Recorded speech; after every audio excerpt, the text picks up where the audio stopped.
Hi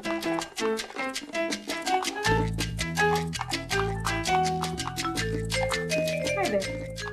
Welcome back to the 80s, 90s edition of Boozin with Jude. I wanted to have big hair.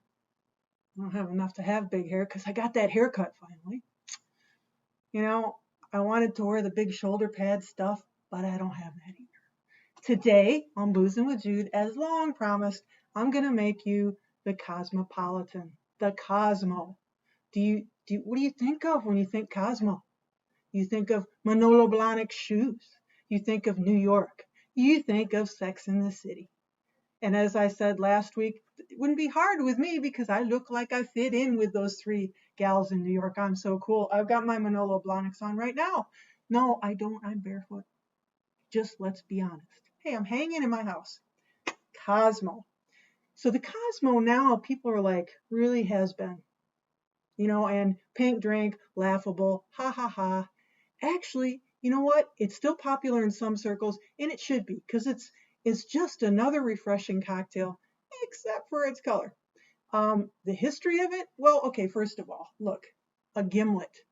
It started out as a gimlet. And what is a gimlet but, a spirit mixed with, some juices, because post-prohibition, most of our spirits were kind of crappy tasting. So that's what they did. They ordered gimlets to they wanted the alcohol, but let's just get rid of, the horrible taste of the alcohol by covering it up with, juice. Um, as to who created it, people argue about this all the time. Back in the 80s, it was a drink in New York and also in San Francisco. But it was using different ingredients, as many of our cocktails do. They evolve. So roses, lime juice, and grenadine. I'm not going to be using no roses, lime juice in this. I'm going to use fresh lime juice. And, it evolved. So there's a couple guys in New York credited with the actual Cosmopolitan. There's some mad lady running around the country saying, I created it and you guys stole it from me. Again, who cares? So it became big in the 80s. Then it died out. What made it popular again? Sex in the City. And I think it's in the film. Yeah, I think it's in one of the films, maybe the second film, where Sarah Jessica Parker, or whatever her name is on that show. I wasn't a big fan, but I watched a few of them and clearly watched the film. Said with a Cosmo in her hand, or somebody said, why did we ever stop drinking these? And she said, because everybody else started. And it kind of died out because, you don't want to be part of a trend. But it's a really good drink. I don't order them out, and I tell you why. I like them like just lightly pink. So with a little less cranberry and a lot more lime juice, right? And so if you're gonna make them, make your own, as opposed to paying, $10 for a drink that, is basically just loaded with cranberry juice. That's often what happens. So it's a good drink. It's a refreshing drink. It's a summer drink. It's served in a martini glass. Now I have my martini glasses are Bombay Sapphire martini glasses. So I read where it was an accident. This became a big part of that show. But the martini stem, they decided to use that glass because it reminded them of a stiletto heel of Manolo Blahnik shoes. Well, it's on ice. Yeah, mine is like, that's not really stiletto. That's a big, thick kind of, I like it though, because I can hold it without spilling it. And nothing makes me madder than when I spill my drinks. Okay, so I'm going to show you the version I've picked out, and we're going to have a little fun with the garnish at the end. You may get a laugh. I may be frustrated. I told you I'm not good with garnish, but I'm going to try to do a flaming orange peel. Ha ha ha! It'll be hilarious. I took the recipe from the Cointreau website. I would say, what is it composed of? It's composed of vodka, as we know. Most recipes call for vodka citron, like Absolute makes a citron vodka. And by all means, it probably makes it a bit of a better drink. But you know what? I don't have it. I don't want to buy it because you know what? I'm not going to use it that much. So I'm using regular vodka. Then you use, originally it was like triple sec. I'm using Cointreau, okay? Cointreau goes really well in this drink. If you have Cointreau, you should use it. And then the portions of lime juice to cranberry, it varies. Some recipes, they put like an ounce of cranberry and a quarter ounce of lime juice.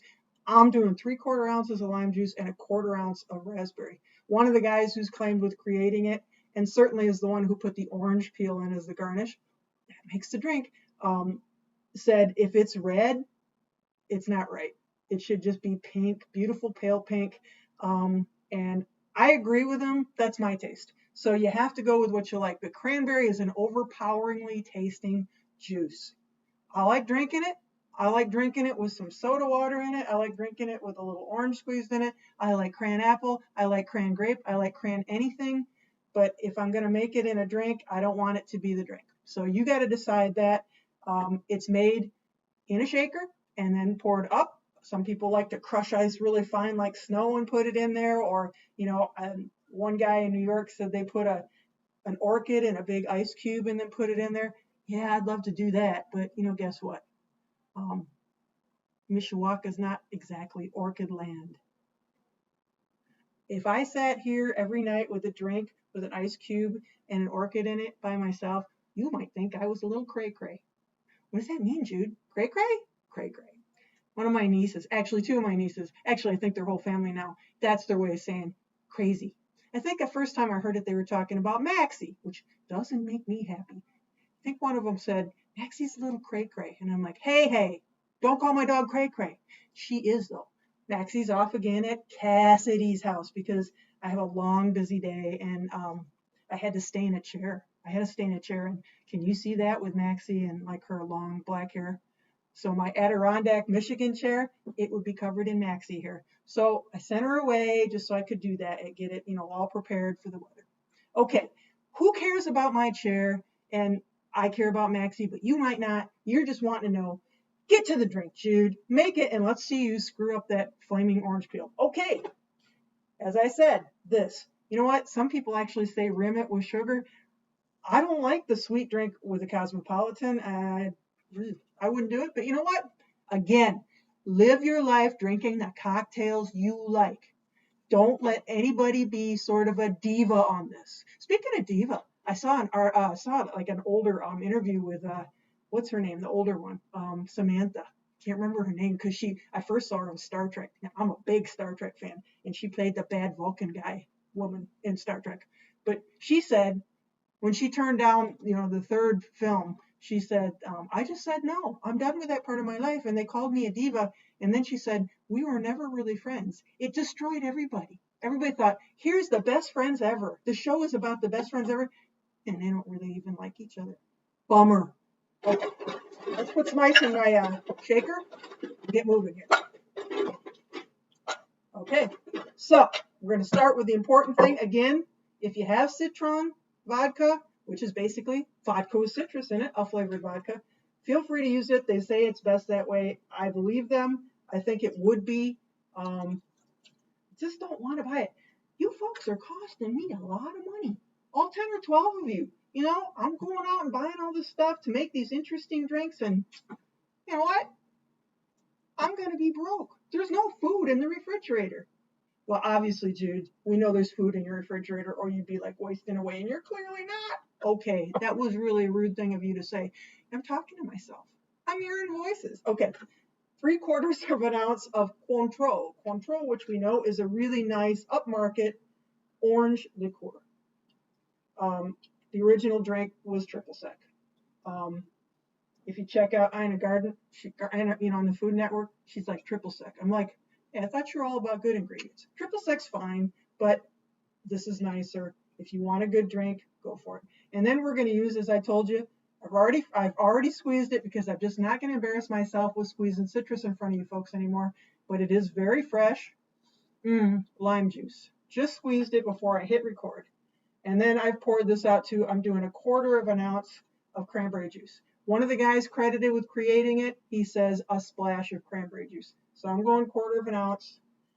Again, you want to mix these up a little bit. Some people want to put simple syrup in it optionally to get it a little sweeter. By all means, it's your drink. That's going to be my new motto. It's your life. Drink the cocktails that you like. Something close. If you got a better one, send me a message. All right, here we go. We're going to shake it.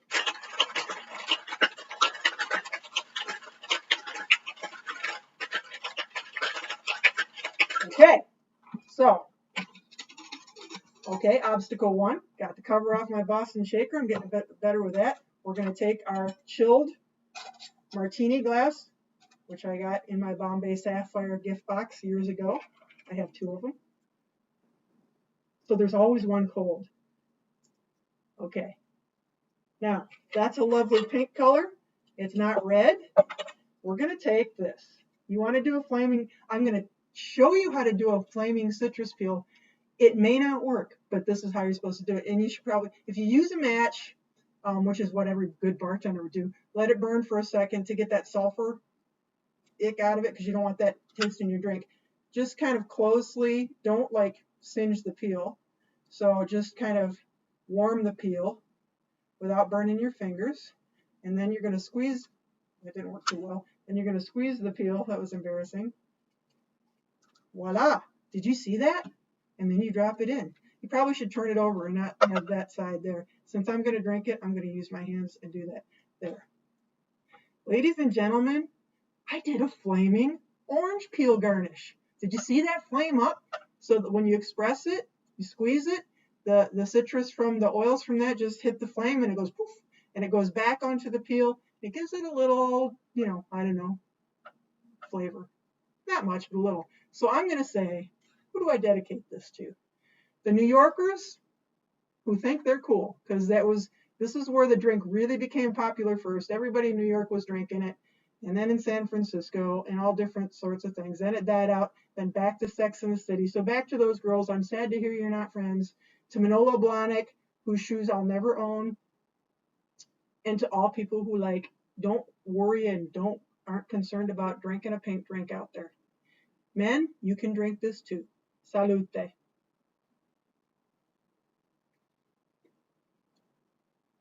It's a good drink, folks. Remember me, not a big vodka connoisseur. And it packs a little punch. So it's very tart. If you do it my way, it's very, very tart. And I like it that way. So you might want to back off on the lime juice if you don't like a tart drink. If you like tart but you need a little sweetness, add a teeny bit of simple syrup, just less than 1/4 of an ounce, like a spoonful, and a bar spoonful. But I like it like this. I mean, there's something about tartness in the summer. I'm sweating because I was staying in that chair, and this is okay. So really good stuff. Until next time, who knows what I might make? I'm going to do something, I don't know. I'm going to surprise you so that you'll want to come back. So you guys take it easy. We'll catch you next time on Boozin with Jude. Salute again.